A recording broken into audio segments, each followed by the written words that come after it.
All right, coming up next on the CHGO Cubs podcast, presented by Toyota and Bet365. Well, Game 1 started with a bang against the Brewers, and then it went downhill really, really fast. Starting Boyd in Game 1, what do you think about it now? Who's starting Game 2? CHGO Cubs therapy session right now.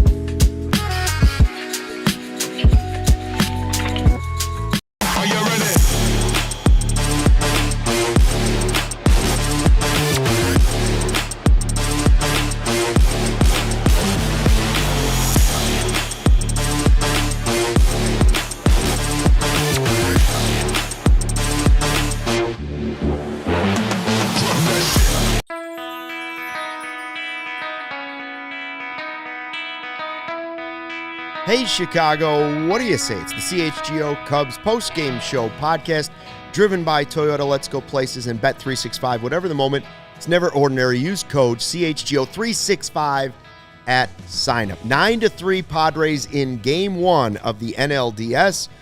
Luke Stuckmeyer, Joey Christopoulos, Justin Roman, and Sarah running the ones and twos for us. Hi to everybody in the live YouTube chat that was along for the watch-along. We appreciate that, first of all. For 3 hours and 10 minutes. Warriors. Most of it. Chat warriors. Complete misery. Hi to everybody in the chat. If you haven't already subscribed to the CHGO Cubs YouTube channel, please do. And tell a friend, tell a neighbor, tell a total stranger, and then tell that total stranger's neighbor. We should tell you before we get anything going about what's going on for Game 2. Before we get miserable about Game 1, let's start with the positive of Game 2, and that is our watch party at Old Crow Smokehouse coming up Monday night. Now a must-win game, I'd say, for your Chicago Cubs against the Brewers. Brewers only need 2 more wins in this series, so only best of 5 here. And the watch party, Old Crow Smokehouse, right on Clark Street, right in the heart of Wrigleyville. You can watch the game indoors in case it sprinkles. Watch with us. It's free to get in, right, Justin? It's free. Great food, great drinks, great pre- and post-game show by us 3. Yeah. And great brisket. Great brisket, yeah, great drink. The whole 9. I am new here. I would love to meet some of your diehards and shake some hands and watch the Cubs bounce back in a major way for Game 2 on Monday night. Chef Kevin says, hey, Cubs only need to win 3 the next 4 games. You know what? Before we get negative, Chef Kevin, the Brewers haven't scored in 6 innings. Yeah. The Brewers' offensive drought, if I might say. The Brewers' offense is in a total drought. 6 innings, no runs. We've scored in the past 6 innings. They have not. You start this in the 3rd inning, we're doing all right. Yes. How do you we're like them doing all curds? right. Huh? All right, so let's start with the obvious thing that Craig Counsell will be asked about in his press conference. Mm-hmm. Do you regret starting Matthew Boyd on 3 days rest? I do not. I know hindsight is 20/20. And guys in the chat and girls too, remember, you now know we lost 9-3. Going into this game, if not Matthew Boyd, who are you starting? Because any other option is flawed as well. Matthew Boyd on short rest, sure. But he was great for us Game 1 of the Wild Card Series. He was good enough to warm up in Game 3 of the Wild Card Series. You're going to talk about Colin Ray? I hear you. Lefties crush Colin Ray. Milwaukee's got some dangerous left-handed hitters. That's not a great option. A bullpen game, also not a great option either. So hindsight being 20/20, Matthew Boyd looked horrible. But going into this game, I still feel like he's your all-star. He pitched great in the Wild Card Series. He was my number 1 going into today, but it just didn't work out. Sometimes the right move doesn't work out, and I think that's what today was. You know, gentlemen, I'm not going to do what you all think I'm going to do, which is flip out. But that was a rough watch, okay? And we've been in heaven and now we're in hell. And that first inning was absolute hell. To answer your question, though, Luke, I think they still did the right thing. He is your all-star. They have left-handed bats at the top of their lineup. Bryce Terang was their hottest hitter heading into September. You have to respect Christian Yelich. The only problem with the Boyd situation was you had to put him up against William Contreras, who's had great career numbers against Matthew Boyd. Now, full transparency, we were talking on a text thread, and I was tossing around ideas, and I was like, well, what if we had done Pomerantz as the opener, Colin Ray for a couple innings, then you get Colin Ray when they flip the lineup back over, do Thielbar, do Assad. Obviously, Assad's not even on this roster. Having said that, I'm with you, Justin. I'm not hindsighting this one. Mm-hmm. I'm not Monday morning quarterback or doing any of that 2020 stuff because, in my opinion, Matthew Boyd is the best starter that we have, even if it was on 3 days rest. The simple issue was that he just simply didn't get the job done. Sometimes your guy gets roughed up. He allowed back-to-back-to-back doubles, and then one of the most unprecedented things that, frankly, I don't think we're going to see again this year or for many years to come, Nico Hoerner making a critical, crucial error in the field that opened up the door to allow 4 unearned runs to score, and then all of a sudden that's the game, Luke. So I'm not going to look back and say Craig Counsell erred by going with one of his best guys in that situation. Well, it sure looked like visually Craig Counsell was regretting it in the dugout. He was stressing. They thought about it. They released that Matthew Boyd starting late. Yeah. So it's not second guessing because everybody first guessed it, including the Cubs themselves, because I don't think this was as easy as they thought. Although Counsell said yesterday in his press conference that Boyd had been, this was his focus, was game. As soon as he pitched in game 1 against the Padres, his focus had become game 1 of this series against the Brewers. That doesn't mean you had to go to it. My problem with it was 3 days rest, and while he didn't throw a ton of pitches against the Padres, they were high stress because it was a playoff game. And had he not shown signs of fatigue going into the postseason, late in the season, I would have said, oh, yeah, do it. I agree with you, Justin, and Joey, that there were no clear answers. But I also agree with Jeremiah and some other people in the chat where Ray was a thought in my mind. I didn't think Ben Brown, but if Ben Brown was going to be on the roster, I'm with you because he had dominated the Brewers. However, had that not gone right, they would have roasted Craig Counsell on a spit in the parking lot before he even got out of Milwaukee. They're second-guessing Counsell right now, and our all-star was the Game 1 starter. There's no way Ben Brown was going to start Game 1. If that would have gone wrong, he would have been, lit up. I do want to say, too, also, and mind you, I am the biggest Nico Hoerner fan in the world. If Nico Hoerner makes that easy play, it's one bad inning for Matthew Boyd versus a horrible bad start by Matthew Boyd. That changes a lot of things. If you go into the second inning and it is 3-1 versus, what was it, 6-1? I mean, it's a totally different inning.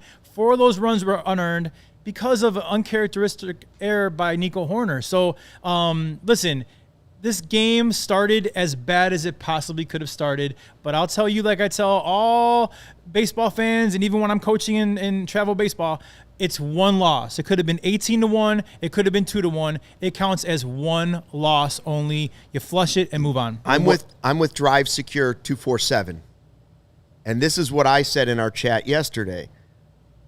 I think I would have. Push came to shove. I think I would have started Assad in this game. Okay. He's not hurt. He's ready to go. And that was the final decision, was trying to choose between Ben Brown and Assad. And I totally get why the Cubs did go with Ben Brown. Right. And Counsell talked about how it was a very difficult decision to try and figure out what to do with that. And it still might turn out to be the right decision long term. Right. Just for this game specifically, my thought process would have been, I would have been thinking Assad for like 3 innings. Not an opener, but 3 innings, and then work it from there. They thought, well, we can get those same 3 innings out of Boyd. And maybe they could have if it weren't for the error. And I get that. But you have to take into account that there might be an error behind you on your defense sometimes. Like, you know what I'm saying? Like, but on this team, you kind of don't think that. I know you you expect perfect defense, but it doesn't happen all the time. Right. You have to pitch through adversity sometimes. Yes. And before there was the air, you mentioned fastball command, and it was all over the place. The first 2 pitches weren't close to the zone in reality, and it was like you could see very early on that Boyd didn't have it. So my only criticism, more so than deciding that Boyd could do it on 3-day start, because even though I thought that was pretty questionable, and I think most people did, including the Cubs, I think the bigger error for me would have been I would have had somebody at least riding a bike and real ready if I found out early on, ooh, this was a bad idea. Right. I'm not saying the visual is that Boyd's warming up next to Ben Brown or whoever it might be, but it took long enough that it was like by the time they got somebody in, it was too late. And then it was Soroka, and that was the wrong choice too. It was horrible. That's what bothers me, Luke. Also, that was the wrong choice too. And here's what also sucks is we're going to spend a lot of time talking about the first inning of a game. That's what's going to really bother me over the course of the next hour. But yeah, so when you talk about Assad versus Ben Brown, they basically made a choice of stuff versus trust and production on that, right? Because Brewers have struggled with velocity even more than the Chicago Cubs have this year. Lance Bradowski did an amazing breakdown of barrel rate, all this good stuff with the Milwaukee Brewers. So they said, and Ben Brown's had good numbers against them so far this year. Great numbers. 11 innings pitched, only allowed 2 earned runs, add 2 more of those scoreless today. So now he's at 13-2. And he had a great, I think it was 6 scoreless innings against the Milwaukee Brewers early on this year. But Luke, to your point, and this is what's so funny about how the game can get away from you, is 3 days rest, and maybe they walked into it with too much confidence because we could see Craig Counsell pacing in the dugout knowing I'm a prisoner in my own first inning. I can't get a guy up fast enough. I can't get a guy warmed up to come into this game. I am stuck with Matthew Boyd, and I think they knew very early on from the jump that he didn't have it. He was rolling the changeup high. He rolled, I didn't even know if it was curveball. Could have been changeup. I don't know. It was all high up, and it was rolling, and they were smacking doubles all over the field. He couldn't command the fastball, the one thing that might have been able to keep them at bay, and it was bad from the beginning. The part that I'm willing to probably second guess is that second move of Mike Soroka. Why even have Ben Brown on this roster if you have confidence about the velocity and his success against the Brewers if he isn't the first guy into that game? Is it a control issue? Because I don't think Mike Soroka has great control either. I just don't understand the calculus of that. Is he able to get ready faster than Ben Brown? So I understand why he went to Matthew Boyd. I disagree with what happened with Mike Soroka in the game. It clearly didn't work. It got out of hand. And again, we're still, we're almost through the A block. We're still talking about the first inning because that was the game. Well, that was the moment. The game was over. So you would have gone, you might have started Boyd if you had to, even though you had some other ideas. Yes. But you would have gone Savali or you would have gone Ben Brown? I think I would have gone Ben Brown because I needed velocity to get out of that inning. Okay. That's what I need. What would you have done? Joey, I love you. I disagree. You just brought Ben Brown up. He's a young kid. I think they used Ben Brown for his first time in the perfect situation today, kind of like mop up, keep him at bay kind of thing, give him some confidence going into later in the series. Michael Soroka has phenomenal stuff. And I was a big fan of that trade.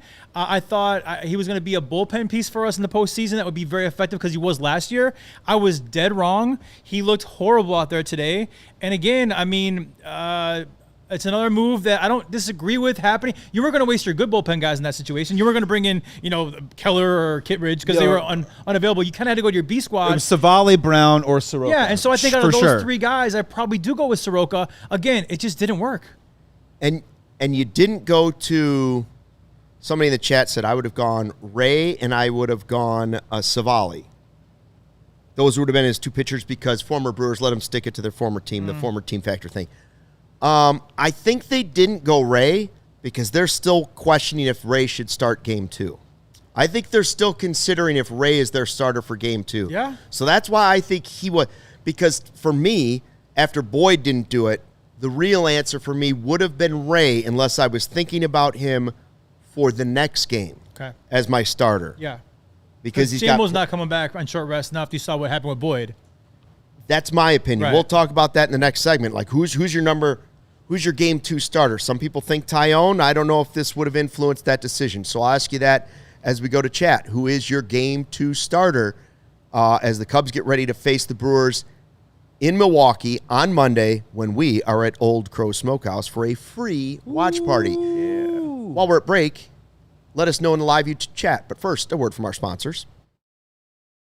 Hey, Cubs fans, Toyota has 25 vehicles available for all-wheel drive and four-wheel drive. Look, the RAV4, it's got legendary versatility. The Grand Highlander's adult-size third row is for real, and the Tacoma's Wild Side comes standard. From job sites to campsites and game nights, there's an all-wheel drive or four-wheel drive for you. So head on over to Toyota. Go to Toyota.com or visit your Chicagoland Toyota dealer. Toyota, let's go places. And Luke, we're in the middle of a playoff chase right now. Yeah. We're trying to make it happen, trying to make some noise. You can make some noise by coming to CHGO Die Hard today and upgrade your fandom. We've got exclusive written content like Patrick Norton's newsletter, a free t-shirt, after the game, post-game locker room with Jared Wyllys, plenty of discounts on future merchant events, and you get to hang out in the CHGO Discord Lounge where we just hang out and talk sports all day long. So head to allchgo.com for the latest information on how you can join the thousands of CHGO diehards in our community. We cannot wait to connect with you on an even higher level.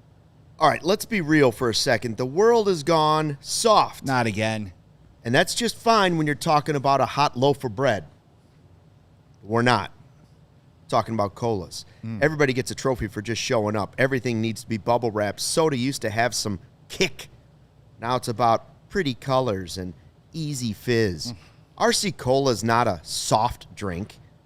It's a damn good cola. It's the original cola that doesn't fold under pressure. RC's the OG cola in a world of spineless soft drinks.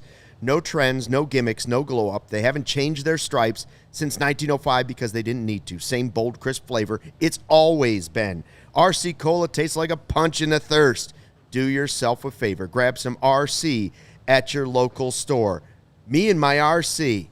That's right. Stock up for all those Cubby parties and celebrations. Just watching the game. RC is the move for whatever you're doing. All right. Can the Cubs come back and win 3 games in this series? The answer is yes. Yes. 100%. Are you signed up to be a diehard? I sure hope so. But if not, here's what you're looking at. This is the time to do it. Right now we have a super special going on. It's $36 for the whole year if you're signing up for the first time. That's unreal. You could also change that $39, which is normally $79.99. You could change it to $59 if you want, and then you get a shot. You get a branded bill, limited edition CHGO Die Hard lid. That's until they run out. So when they're out, they're out. Then that deal's off the table. They're going fast. So that's the option right now. Special deal for diehards. That comes with all the other perks of being a CHGO diehard.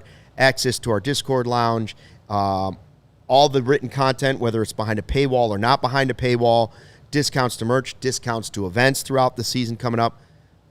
All of that. So anyways, we have some more Toyota Super Chats we want to get to because people were paying money to give their advice here, and Mo loves to throw around the dough. Thanks, Mo. Thanks, Mo. For $5, money. I understand Mo Boyd's money. starting. He is your all-star, but he is only starting because our options are limited, and that is on Hoyer. Soroka was horrible. Then Mo says for another $5, he says, I'm not done. I want another $5. Hoyer not adding arms in the offseason. Their deadline cost the Cubs. The guys are drained. Adding Luzardo, Castillo in the offseason or Ryan at the deadline helps. Well, listen, I think we all thought they didn't do enough at the deadline. Right. We all did. But I was sitting here thinking after the Padres series, it was a little bit of redemption for Jed Hoyer. Now, it doesn't mean it was the right decision, but it was the juxtaposition of the two teams in a short 3-game series, and it was the Padres who went absolutely all in and traded a top 3 prospect in all of baseball. Yes. A couple of And really more. good. They made some big moves, went all in, and they're done and at home. And the Cubs, who just mildly put a little ketchup on their team and said, Kittredge, has worked. Soroka. Listen, you can't even say that in the series what the Padres did was wrong. Mason Miller was great, but they're home. The bottom line is true. They made the big moves. They're home. Yes. I still would love to err on that side more often than not. The Cubs side, the more conservative way, has moved on. Now we will see how it works in a 5-game series. Right. You know, but there's no question they are thin at starting pitching, especially since you've lost Steele and now Horton, which has become the second one. Well, what's really difficult about that is when we did those deadline shows. Remember, we went back and we were trying to at least sort of wrap our head around what maybe the game plan or what the thought process of Jed Hoyer was at the time. And I think we came around to not a conclusion, but one of our hypotheses was that we thought Jed Hoyer was banking on actually a lot of depth in the starting rotation because they were anticipating that Jamison Tyone was going to come back and Javier Assad was going to come back. But how much does that hurt now that I understand Savali's maybe in the place of Assad, but I think one of those pitchers that maybe Jed Hoyer was banking on instead of starting pitching depth isn't even on the wild card roster, isn't even on the NLDS roster, and that has to hurt right now. And, you know, just to go back to that super chat, you know, Joe Ryan was not available at the deadline, okay? And then Mackenzie Gore, he didn't move either. Yeah. You know, so if they wanted Horton, you weren't going to do it. Yeah. So, and then also Mackenzie Gore had a horrible second half. So ultimately, like, I hear you, and it's a very fair comment, but like some of those guys that we were dreaming about weren't available.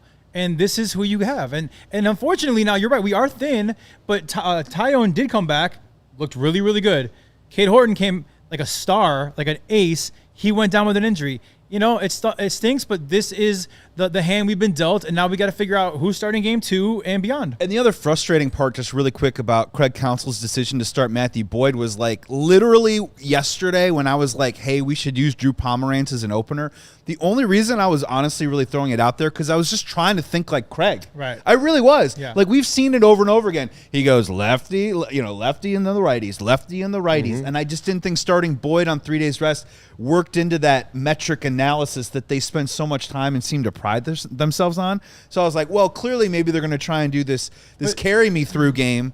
And I felt like the Boyd thing was kind of an instinct gut thing that sort of flies against the face of Craig. You know what? I think something happened recently where Counsell went out of his comfort zone and did an opener at game 2 against San Diego, and it didn't really work. No. So, to go – that's why in our text I said, I hear you, it's a great theory, but our last time we did an opener, it really didn't work. So to do it again on this stage, I think there was some kind of it didn't really work before. Well, so here it is. Like, he's been faced with 2 pitching decisions that he's really been questioned on because they didn't work. Right.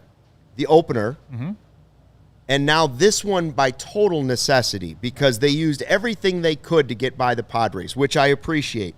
You knew game 1 was going to be tough. You hoped in your wildest dreams that the Padres offense would just be rusty from not playing and that you could get by with something. I saw Sergio in the chat saying he was hoping they'd actually go Shota, just conceding almost it's tough to beat Peralta at home, and then you get a fully rested Boyd for game 2. But Shota was your idea was. That's closer to my idea. Closer to your idea. Yeah.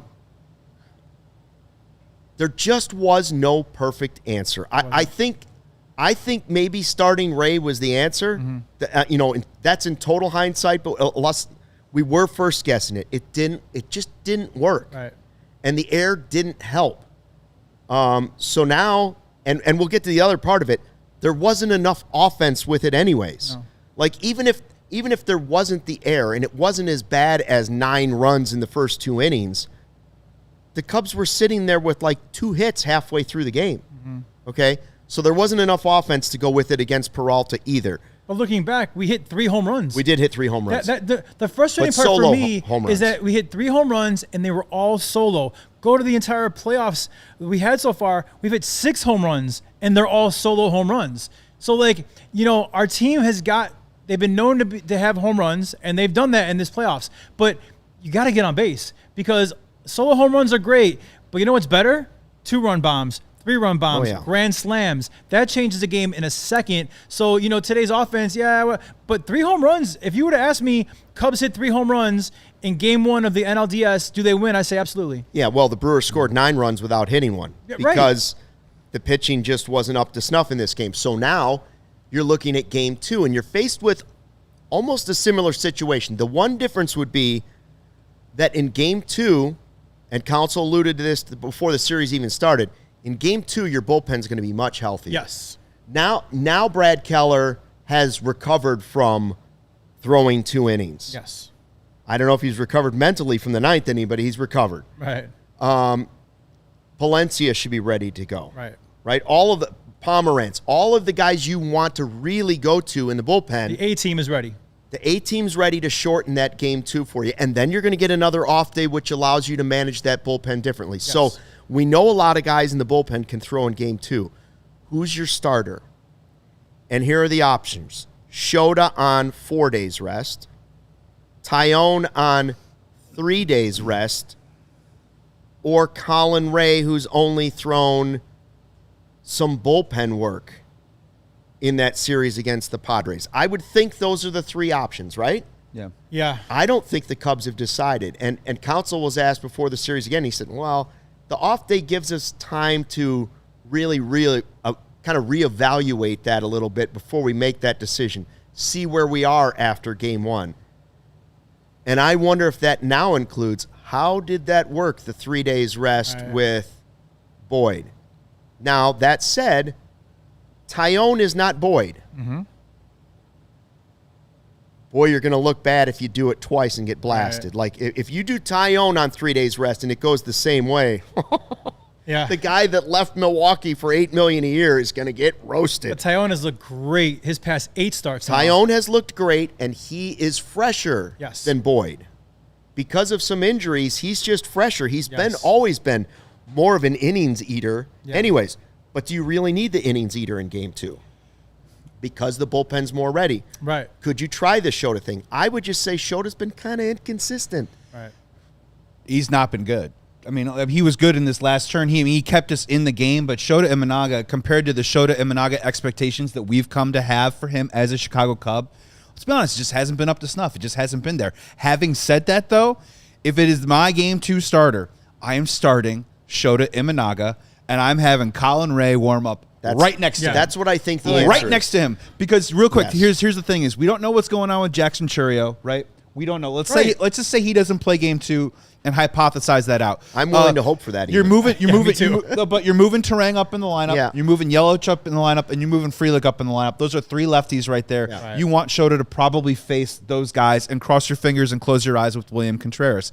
From that point on, you sort of see, you assess, you prepare, and you get ready, because if it goes wrong or if it gets a little hairy, I do want Colin Ray for the back half of their lineup just to get me 2 innings. And then, look, if Shota Imanaga gets pulled out of the game before 3 innings, we already have problems, right? Like the bullpen will already have to be used in that game. But I would prepare accordingly. I would use Shota. I would try and keep Jameson Tyone on his normal rest. And I've never really been a big 3 days rest guy. There's tons of numbers out there that say yes, no, different people, different, Yeah. I just wouldn't put Tyone in that position. I want to believe in Shota. I think Shota can go out there and give us a quality outing. We've seen him do it numerous times before. But Justin, again, I'm just preparing for all scenarios, and I would have Colin Ray ready to go if Shota faltered. Niren's thinking with us, by the way. He says same thing, 18 guys, Shota and Ray. Yeah, I mean, that's a really good plan. I will tell you this.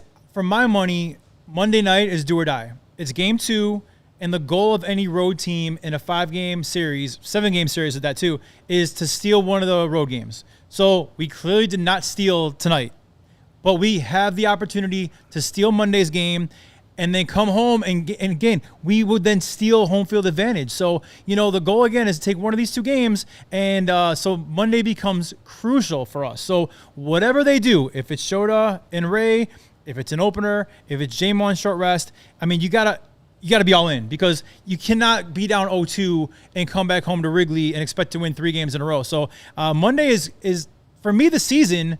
We'll see how it plays out. Yeah.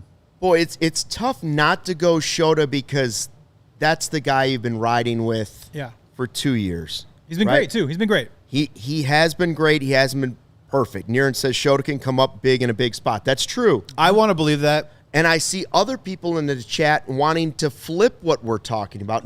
So far, nobody's jumped in on the Tyone 3 days rest. Right. I think we've all got a little PTSD from the 3 days rest thing. Right. Some people are saying flip it. How about Ray first and then Shota? Because so it's important. Turang and Yelich. Yeah. Guys, Colin Ray is allowing left-handed hitters to hit 292 against them. It's a 1.57 whip against left-handed hitters. He's given up 20 home runs this year, 14 of them against left-handed hitters. I am terrified with Colin Ray facing Turang and Yelich right now. I want to avoid it at all costs. That would be my counter to starting Ray in the game. And by the way, Tyler in the chat said, oh, well, they scored 9 runs because our manager made the moronic decision to start a guy on 3 days rest who has bad home-away splits and hasn't looked good at the end of the season. Who did you want? Colin Ray? Joey just told you. That's the problem, Tyler. I don't have the perfect answer for you. I agree that Boyd wasn't the right. Clearly, hindsight tells you that too. Yes. But I don't know what the right answer was. The players also play. What do you think about the Cubs' offense in this game, and what do you think about the Cubs' chances in the series moving forward? Let us know in the live YouTube chat, but first a word from our sponsors. All right, if you're looking for a spot to catch your playoff games here, NLDS with Cubs and Brewers, we got a place for you that checks all the boxes. It's chef-driven, elevated bar food that's locally inspired, almost home. They have the best smash burger, and their tavern-style pizza is amazing. Not just the food, though. They also have tons of games like pool, darts, big buck hunter, and shuffleboard. Wall-to-wall TVs, perfect for watching literally anything. The owners are CHGO diehard members. Yes. They're massive Bears fans, so you bet the Bears are repped hard there. They've even got a covered beer garden with TVs, so you're not missing a thing, rain or shine. Just a block north of Wrigley Field. It's the ideal pregame, during game, post-game Cubs spot. Daily specials, happy hour that is definitely worth your time. Go to Almost Home Tavern and tell them Stucky sent you. Hey, coaches out there, listen up. If you are looking for more athletes out there to train, we got a place for you. It's called Eye on the Ball, and it's where you need to be. The company created by CHGO diehards, they make it super simple for you. You create your profile, you upload your background check, and boom, you're in the game. They have a special right now where you get up to 6 months for free. Wow. It can also be $50 a month or $500 for the year. Athletes of all ages and all sports can find you directly. Here is the best part. Eye on the Ball doesn't mess with your schedule. It doesn't mess with your payments. It certainly will not mess with your business. You are in full control. They just connect you with athletes who are already looking for a coach like you out there. So if you're ready to grow your coaching business and reach more athletes, go check it out right now. It's eyeontheball.net. Remember, that website from the CHGO diehards themselves, eyeontheball.net. Do not wait. Do it today. There are athletes out there ready and looking for a coach like you. Love teaming up with our CHGO diehards. Cool company, rock and roll. Welcome back. 9-3 Brewers. WWE ringside guy says, hey, Luke, your old friend Kaplan is heated. He's telling William Contreras to stick that bat where the sun doesn't shine. Kaplan gets a little fired up. He was talking domestic. Going out he was talking domestic. He's working out a lot. Yeah, what happened was, I didn't really realize it, but when Kyle Tucker took a walk, William Contreras was barking at him a little bit because he threw his bat. Surprise, in a certain way. surprise. So I didn't really see that. We were probably talking about Portillo's and rally cakes and stuff, but I didn't really see that. So yeah, surprise, surprise, William Contreras is a hothead. Also, Cap is a huge. He's buddy. He loves Wilson Contreras. Right. So. Family. Well, yes, the family. I would assume the family. Listen, let's Cap get gets William mad Contreras about a lot out. of stuff. Let's get him out. I don't like William Contreras. There's nothing to like. We just need to told get you him if out. there's one guy that I don't want to pitch to in that lineup, that's the guy. Yep. Right? And I believe our guy Jared Willis was at that game today. Sorry, Game buddy. one. I saw you were there. Jared, yeah. So that drive was not worth it. What was it like getting post-game reaction today, Jared? Oh, it's pretty much exactly what you'd expect after a day like this.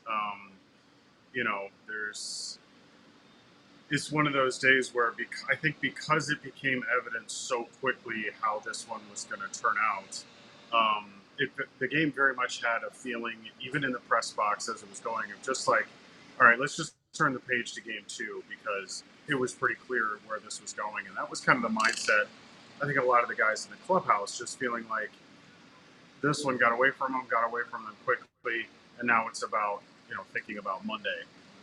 Still a tough one to process because there's some things about it that are, troubling.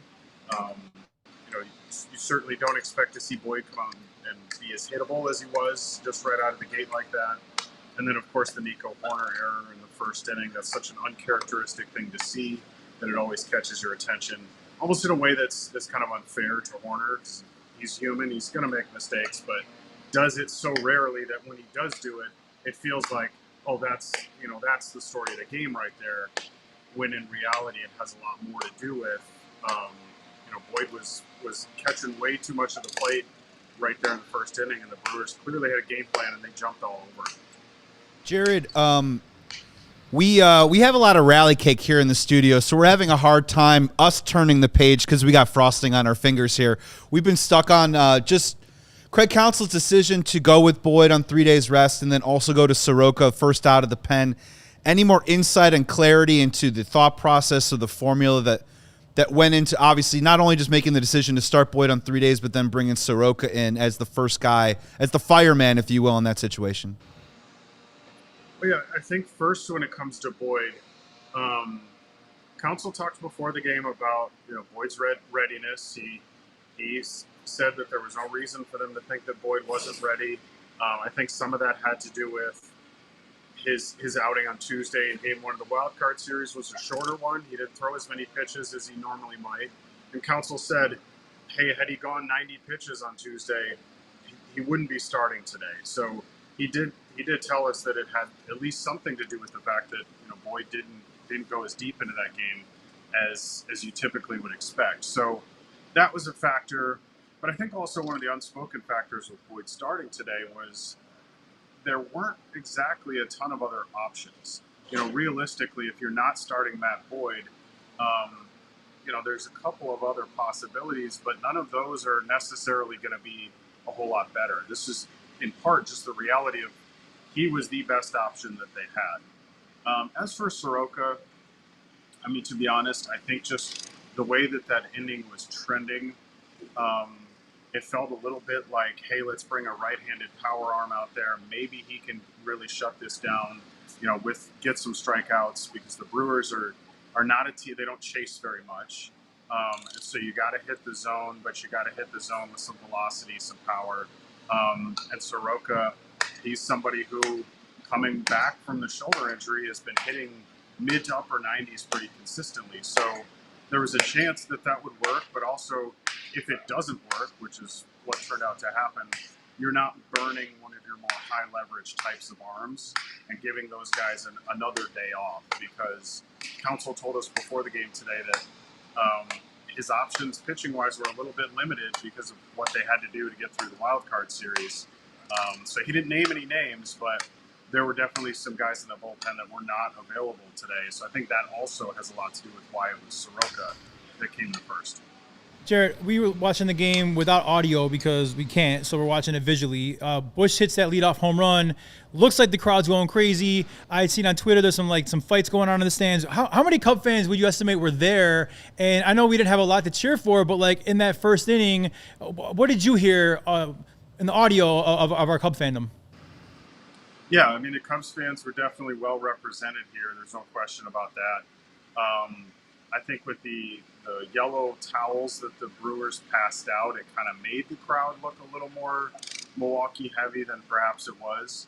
And I don't want to take away from the number of Brewers fans that were here, but there's no question that there was a large Cubs fan contingency in this crowd, and they got pretty loud in the first inning with that first at bat, and rightfully so when Busch hit that homer. And yeah, I did see. I don't know about fights, but I did see at least one guy getting escorted out in the second inning. So he didn't last very long. And you know what? Maybe it's for the better. Head out and get some new Glarus and head back to Chicago. Jared, what about Game 2 then? We can definitely say, even in hindsight, for sure, that starting Boyd wasn't the right decision. We don't know what would have been the right decision. Game 2, what's the right decision, or what are the choices in your mind? Well, I think there's probably 2, maybe 3 choices for Game 2. One of the options, of course, is you go with Shota Imanaga, because you're kind of going on what has been the normal pattern for this starting rotation. So perhaps you go Imanaga for game 2. And whether or not we do the opener thing again, I don't know that that's something that Counsell's going to try again, at least not this quickly after he did it in the wild card series. So Imanaga is one choice. I think another option would be Jamison Taillon, even though you're kind of running him out there without full rest, which is sort of what happened with Boyd for this start. So there's that risk with Taillon. But again, Taillon pitched 4 innings on Thursday, didn't throw a ton of pitches, so it wouldn't be out of the realm of possibility in my mind to get Jamison Taillon for Monday night. The third option, I don't know how likely I think this one is, but Colin Ray is an option. He's put together some solid starts for the Cubs, especially to finish out the regular season. He threw inning and 2/3 on Wednesday, so he'd be rested enough for Monday. So I think that's a choice as well. So yeah, I think there's 3 options as to which one I would go with if I'm in Counsell's shoes. Honestly, I think the way that Jamison Taillon has looked, I would be awfully tempted to give Jamison Taillon the ball for game 2. Wow, on short rest. That'd be Counsell doing it 2 games in a row. Yeah. Run it right back risk. out there. Yeah. You had a question, George? You'd have a bunch of us, criticizing and questioning it, but yeah, that's the risk he'd have to take. But I honestly, as I've thought about it, I think I'd go Taillon game 2. And historically, Shota's better at home, so now you get Shota for you can game maybe move 3 it at over. home. It does make sense. Jared, offensively, I wanted to ask you, look, you're behind the 8 ball, right? You're down 6 runs. You're down 6-1 as you enter the second inning of the game. But now, through 4 playoff games, the Cubs now have 47 strikeouts as an offense, only 6 walks. So for you, what do you think? What do you think the mindset is? What do they need to do to get back to being the Cubs offense? Is it trying to work counts and get on base and try and get some traffic, or is it just trying to be a little bit better when you're trying to attack pitches in the zone? Because velocity also seems to continue to be a problem. Yeah, I think for me it's more the former, because as we have seen, the home run ball is there for them. They're connecting on homers, but the problem is we're getting a lot of solo shots. And especially like today, that just doesn't really do anything for you. And so if you can couple that with getting some, working some deep counts, getting some quality at-bats, drawing a few more walks so that you're getting some more guys on base, so that when a home run ball does come, you're getting 2, maybe even 3 runs at a time, as opposed to just, we had the Ian Happ homer later in the game, and then, Nico homered. My mind wants to say Horner and homered at the same time. Nico Homer. I'm going to turn that into one word. But I tried like 3 times and it kept coming out the same way. But so yeah, it's 3 solo shots, which when you're down by as many runs as they were, that's, it's really easy for Milwaukee to shrug that off. So that's what it is in my mind. Is it's got to be about getting traffic on the bases so that when you hit the home run, you're doing more damage. All right, Jared, we're going to let you go. I got a couple things I want to give advice on the way out of there. Number 1 is make sure you take the ramps, not the escalators, on the way out of that ballpark. That is always number 1 rule, right, Sarah? That's it. Always avoid the escalators. Not even like a joking Number matter. 2 is enjoy a good stogie on the way home, but Yeah. make sure you make a stop at Kopp's Custard, and then maybe one to get some spotted cow on the way, and then don't ever look back. There's a high probability some New Glarus is going to find its way into my trunk on the way home. So All right, thanks, Jared. We appreciate it. all right. We'll be looking for Thank you, Jared's. guys. We'll be looking for Jared's stuff at allchgo.com, which is a great reason you should be signed up to be a diehard, because some of his stuff sometimes is behind the paywall, and it's not behind a paywall for diehards. Okay, cool. So you got total access for that. So that's the $36 for a year, or the $59 if you want the Brandon Bills hat. All right, we're going to talk more about that Cubs offense that he was just talking about. We're also going to talk about some of the other series that are going on out there. Well, let's make our predictions for who's going to make the NLCS and who's going to make the ALCS now, as we're down to the final 8 teams in Major League Baseball. And by the way, I think the 8 best teams in baseball all advanced. Yes, agreed. I think you have your 8 best teams from the regular season all in the postseason. Now who will make it down to the Final Four? Let us know in the live YouTube chat what you think, but first a word from our sponsors. Hey, Chicago sports fans, the Game Time app gives the advantage back to you, the fans. It's the hack for unlocking amazing tickets and experiences in just a few taps. It's incredibly easy to use, and the Game Time guarantee means you can trust. You'll get 100% authentic tickets on time and the best price. Fees are always included, so you know what you see is always what you're going to pay.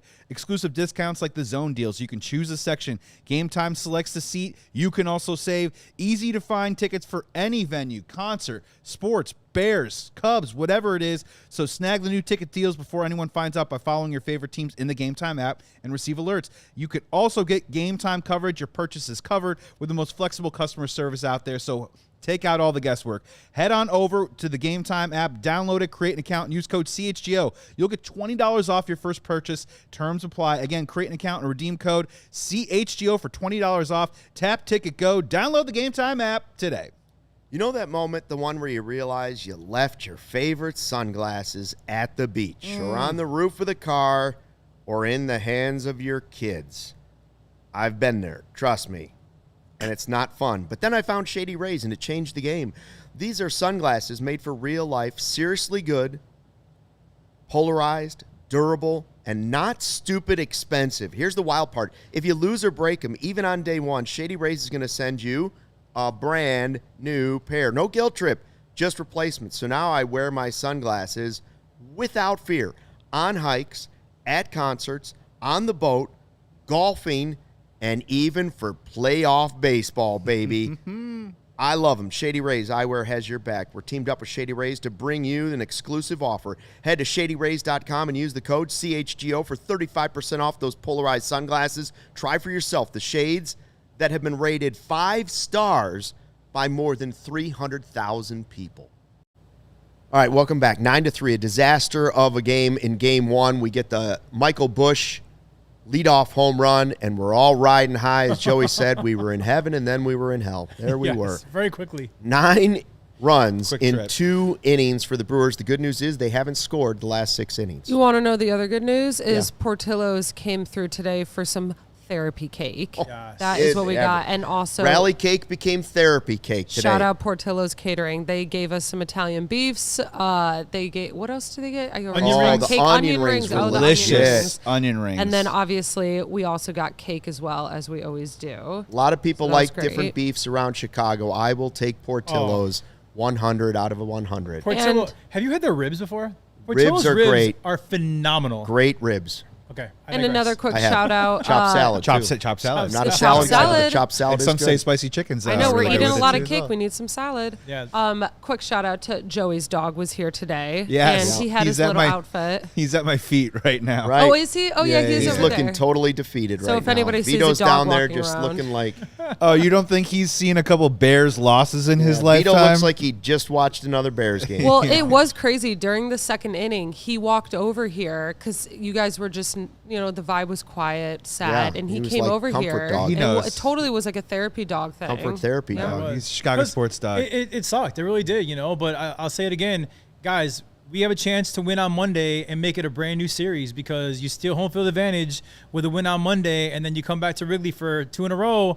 Listen, this game was not fun. I agree, but baseball changes in a blink of an eye, and Monday can be that blink for us. Yeah, I'm ready to turn the page. I mean, we're working through it, and this is a part of it. You have to vent your frustrations and feel it in the moment, and then, like the players hopefully are doing right now, turning the page. Because, Luke, we were talking during the game too. Is like, how do you like your playoff losses? We like none of them. Okay, Right. We don't like losing 1-0. We don't like losing 3-0. We don't like losing 9-3. We don't like losing 9-8 by blowing it in the 9th inning. Right? None of them ever feel good. The important thing, to your point, Justin, and you're so right, is that it is just one game. It's just one loss. That game was played in Milwaukee. Yep, with their ace. Right, with their ace on the mound. With us shorthanded. It's a little bit of a TCB for the Milwaukee Brewers. It doesn't matter what the final score was. They did what they need to do. Now we need to do what we have to do. Steal one from them, Game 2 Monday. Come home to Wrigley for 2 games, take care of business, and move on. All right. As far as the offense, you mentioned the 47 strikeouts to 6 walks so far in the postseason. I believe the Cubs have the advantage in home runs, and I would agree with Jared. You got to get some guys on base so they're 2-run homers, 3-run homers ahead of those guys. Positive signs from this game of the offense. First of all, Busch is still raking. He looks good. That's one. Nico Horner homered. Nico homered after having obviously a bad game. And how about Ian Happ? I said, like, if you can get Ian Happ going, Happ is the guy that can, if it's not Happ, it's got to be Dansby. Yeah. One of them has to lengthen that lineup, Yes. right? Mm-hmm. So it's not just a quick turnaround at the bottom for whoever that pitcher is. One of those guys has to get hot in this series for the Cubs, I think, to really cook the offense the way they want it to. I know we're talking offense, but I also want to give a shout out to Aaron Savale because he really saved our tax bullpen and gave us quality innings. So I know we're props to Ian Happ and Michael Busch, but Aaron Savale really, for me, was kind of like the gold star of this loss because it saves your bullpen. Yeah, and when it comes to who can we possibly go back to in a Game 3, Game 4 scenario, I think Ben Brown did himself some favors today by entering the conversation of being able to come back and maybe be usable in one of those situations. And Mike Soroka will see, right? I mean, and that's kind of where that goes, right? Like, and Savale, you're right. Savale did a good job, did what he needed to do. And guys, like, look, like these leashes on these starters, they're as short as it can get. Some of these guys, in some cases, don't even last the first inning, right? And we have to throw some of that past production out the window and do what we have to do to get outs in these innings. So it's good to see those guys for sure. Offensively, I think Freddie Peralta kind of gave it to him a little bit, but it was good to see Matt Shaw walk twice.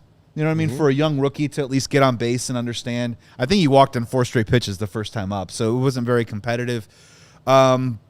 Small signs, they got to put it together offensively. This is the strength, this and the defense, their offense and their defense, that is the strength of the team. Both of them need to show up on a game-to-game basis, and unfortunately they got behind the 8 ball, but they know they need to do more. Everything failed the Cubs in Game 1. It did. Pitching failed the Cubs in Game 1. The manager failed the Cubs in Game 1. The defense failed the Cubs in Game 1. And the offense, despite 3 home runs, failed the Cubs in Game 1. It wasn't enough. Yeah. So, flush it. One loss. It's one Flush loss. it. It's one loss.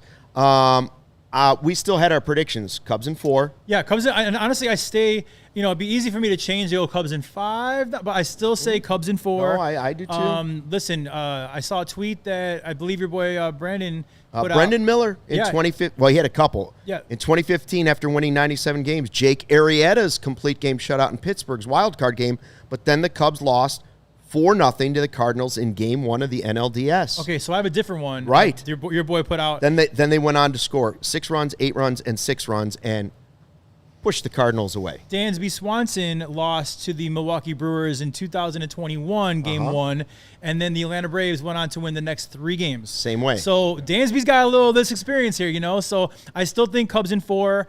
We're going to win on Monday because that's just what we do. After losses, we win, and then come home to the Wrigley faithful and win back-to-back games and clinch it at Wrigley. I'm sticking with Cubs in 5. A couple fun stats for you guys. Let's roll the clocks back just a little bit.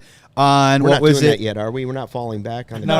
Gosh, I hope not. Sure. No. We need the days as long as possible. Man, thank you. Let me get this correct here. On July 30th, Chicago Cubs beat the Milwaukee Brewers in Milwaukee 10-3. I believe we all remember that was the day Moises Ballesteros hit a bases loaded double. It was against Freddie Peralta. They won 10-3. That previous day, the Chicago Cubs lost to the Milwaukee Brewers 9-3. So that was a good rollover right there. Got it back, keeping the positivity rolling. 9-3, huh? Same score. Yeah, same score. Wow. And then the next day, the Cubs won 10-3. The other one was obviously, we all remember that 5-game series, and the Chicago Cubs lost 7-0 in a completely lifeless performance against the Milwaukee Brewers. We got on there. We were doing post-game shows. Division's over. Where's this team going? Kyle Tucker. There. It was horrible. Sky is falling. What did the Chicago Cubs do? They won the doubleheader that very next day, and then they won the game after that. They won 3 straight games against the Brewers. So there already is precedent in the recent that the Chicago Cubs can bounce back from this one. So I'm not freaking out. Cubs in 4. I'm not. You're sticking. Oh, yeah. Did you have Cubs in 5 or do you have Cubs in 4? Cubs in 4. Yeah. Cubs in 4. Cubs in 4. We both did. You said 5. Yeah, I'm sticking I with. thought they were going to win today, but I'm sticking with Cubs in 4. I'm sticking with Cubs in 5, and then my only other one is that I've talked about this before a little bit, that I do think this is going to be an incredibly wild series of pendulum swings and crazy stuff and roller coaster stuff. I could easily see the Chicago Cubs beating the Milwaukee Brewers by the score of 9-3 in one of these series and have a blowout. I don't know if they're always going to be this tight all the time. So I don't know. Just buckle up and get ready. Don't read too much into game one. You're happy to get worried or be frustrated or be nervous, but don't read too much into it. There's plenty of baseball to play. Right now, as we're doing this show live, the Blue Jays lead the Yankees 2-1. Who do you like in that series? Blue Jays, Yankees. I go Blue Jays in that series. I do too. Yeah. I also like the Blue Jays in that series. A little bit deeper with the starting pitching. The offense has been great. George Springer's having a great season. Yeah. Even without Bo Bichette, I like the Blue Jays. All right, so we all like the Blue Jays moving on in the American League. Then you have the other National League one is Phillies-Dodgers. Now that is straight theater. I think actually I like all the matchups. And I said, I think these are the best 8 teams. Dodgers-Phillies. Boy, it'd be real easy for me to pick the Phillies to win it all if I had to pick one team. But the other team is the Dodgers, and I just can't push the Dodgers out of the picture because they didn't win 105 games. Like, I thought they're going to win 110 games this year. Yeah. I'll still take the Dodgers in that series. Okay. All right. I don't know if I believe it fully, but until I see them lose to the Phillies, I won't believe it. I'm sticking with the Dodgers in that series. Shohei Ohtani's going to pitch. That's a 5-gamer, though, right. for me. That's a 5-game series. Shohei Ohtani's going to pitch tonight, right? And Yeah. that's going to play a huge part into can he also pitch in Game 4 and Game 5. So as of right now, the Dodgers have him, Glasnow, and Yamamoto going games 1, 2, and 3. So I'm giving them the edge not just based on their incredible, immense talent at the top of their lineup. And the Phillies don't have Wheeler. The Phillies don't have Wheeler. They've had a shaky Nola. They really need Jesus Luzardo to show up in that series and lock down Freddie Freeman and Shohei Ohtani, some of the lefty bats in that lineup. We all talked about we love Joe Duran. We love that dude, right? But I got to stick with the Dodgers, Justin. All right. I go Phillies. There I you go go. for the October Schwarber is a real thing. Yep. I think Philadelphia is a crazy sports town. I think they're going to be loud. They're going to be crazy. And I think the Dodgers, they showed some bruises this year. I go Phillies in that series. Tigers, Mariners?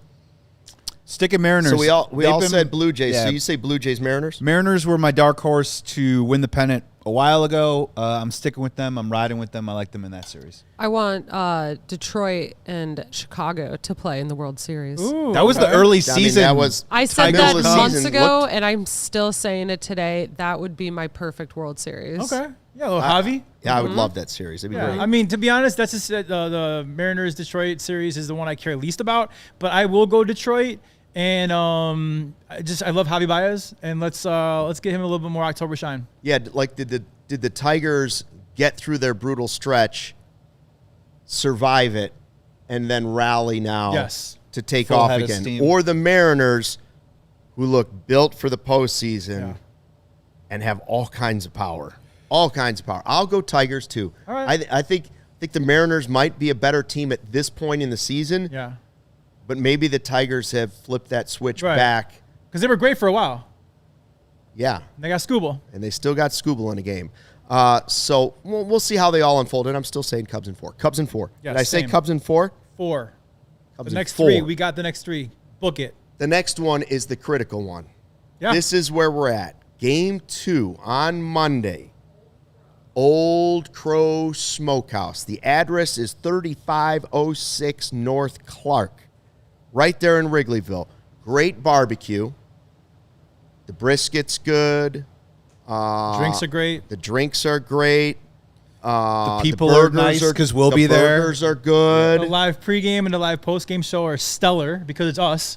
Yep. Correct. And honestly, again, selfishly, I'm the new guy here. I would love to meet some of these diehards. We see them in the chat all the time. It's a free watch party in the heart of Wrigleyville, and it's a do or die game. So come on out with your CHGO boys and let's have some fun. And come up and say hello, too, as well. Yes. Like, your profile pictures don't always have your face in it. They have other characters Like and Tyler stuff. has a We're not T. going to know. I mean, you would so, know. yeah. So come up and say hello and here, introduce though. yourself. Tyler's here. Tyler says you guys need a disclaimer that you don't watch other teams in the league. I don't. Yeah. Yeah, Unless they're playing the Cubs. I don't turn on White Sox games. for our I don't turn on- 90 second breakdown of our 1 hour show. Right now, I'm I all mean, Cubs. I'm sorry. I'm all we're- Cubs right now. We're drilled in to bring the best content of Chicago Cubs baseball that we possibly Also, can. for anyone who is wondering, the game on Monday for the Cubs is at 8:08 p.m. Yeah, if you didn't know, it's a late game. It's a late game. So Our pregame is 7:30. You said, I believe. Pregame show will start at 7:30, Okay. and we'll go for just about a half hour, and then we won't do a watch along, obviously because we'll be at Old Crow, and then we will have a postgame show afterwards. We're going to need a lot of cake, Luke. A lot of cake. You're going to need a lot of rally kicking. You're going to need a lot of rally kicking. And can't give up 9 runs in the first 2 innings. Oh. This wasn't fun. Monday will be. Thanks for checking out the CHGO Cubs postgame show podcast. For Justin Roman, for Joey Christopoulos, and Sarah, I'm Luke Stuckmeyer. We will see you Monday. Old Crow Smokehouse when we will fly the W. Must win Monday. We all silly like the mayor.